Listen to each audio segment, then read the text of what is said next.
this could be a hoax. Well, okay, nobody believed him, except that the Chinese government in the last few years have released these pictures.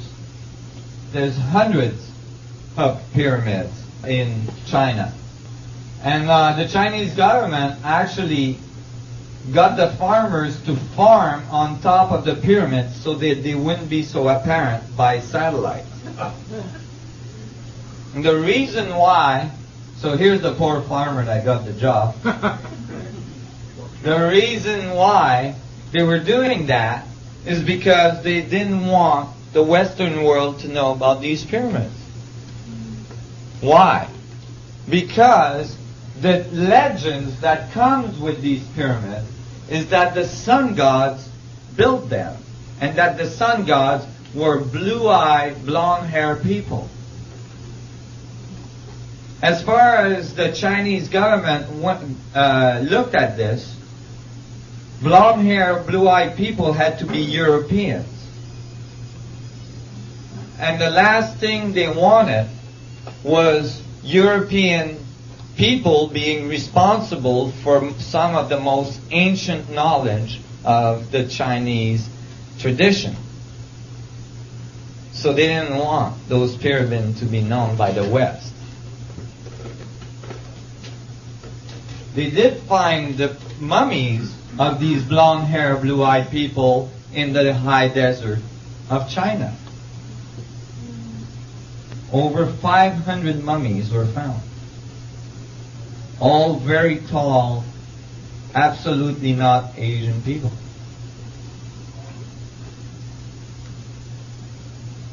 And then you go to the forbidden city of China. The city that holds all the knowledge of the universe. All the knowledge of the sun gods. And at the entrance of the city is the Sphinx, the lion, which in both Egypt and Chinese tradition are the guardian of the knowledge. They guard the knowledge under their paws. And when you look closely at the paw, what do you find?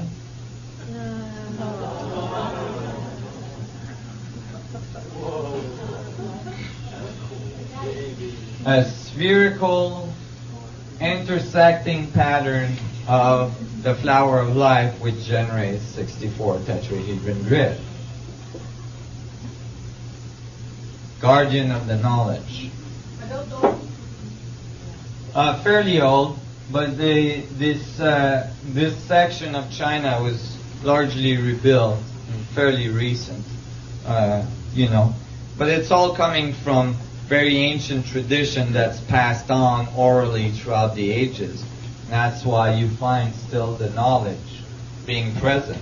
Although the knowledge of the sun gods has been very, very confused and diluted throughout the ages. So, do we have evidence of the sun gods? We do. These are skulls that are found in temples in South America. This is in the Peruvian Museum. I call it Conehead. When the archaeologists found this, they said, "Oh, this is the result of skull deformation." You know how the ancient tradition, they would bend their head to deform them? Now, they did do that. This is the bust of Nefertiti, for instance. Tutankhamun did have a deformed head. There's many skulls like that. But when you read the ancient texts and they say, they talk about deforming their head, they say that they did that to imitate the sun god, to become sun gods themselves. Now, if you deform your head, right, today, it doesn't matter how much you deform it. you will never be able to exceed the volume capacity of your skull. Your head might look really weird, but the volume inside will be exactly the same. In these cases, the volume of these skulls, the inside volume of these skulls, are over twice the natural volume of the human skull. The normal volume of the human skull. These are not the result of skull deformation. You cannot do that by deforming your skull. The other thing that's interesting is that the hole at the bottom of the skull here, where the atlas goes in, the spine, tells you how big the person was. Right? Because you can figure it out from the size of the spine. These people had to be between 12 and 15 feet tall. There was giants on the earth. Many ancient texts talks about the sun gods as being giants. These are very, very big people. And the fact that there's multiple of these skulls found in temples all around South America tells you that it's not the result of some deformation. These skulls were found in South America and Mexico. Here is some of the Mexican skulls. The early ones were South American skulls. This one actually has a larger volume than the cone head. And this one is the largest volume ever found. Mexico. And the facial features are missing, but the skull is intact, and it's enormous. That's the eye sockets, so you can imagine how large that forehead was.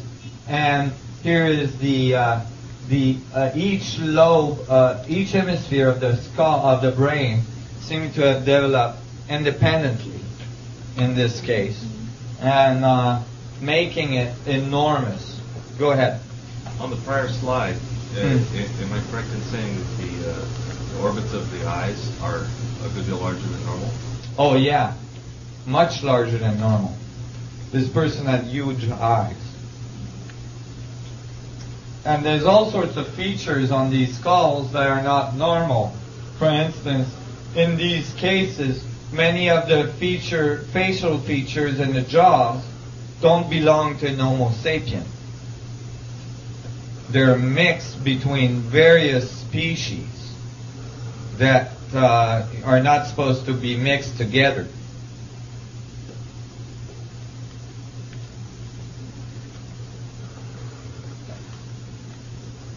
Here's Tutankhamun. Even Tutankhamun seemed to have a larger than expected skull. Here's his brother as well. Now, there's many instances in the Egyptian and the Mayan and the Inca scripts where they describe that the sun gods, including in the Bible, where they describe that the sun gods actually mixed and had children with women of the human species. And that generated a whole new species, which was half sun gods, half man. So here, these might be evidence of this altered species, of this mix. And you would expect that these people would become pharaohs, because they would have all sorts of capacity that the average man didn't.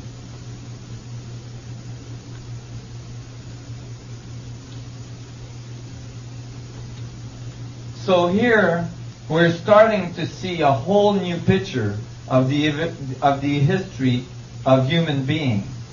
And mingled in that picture is the information that these sun gods tried to give to man.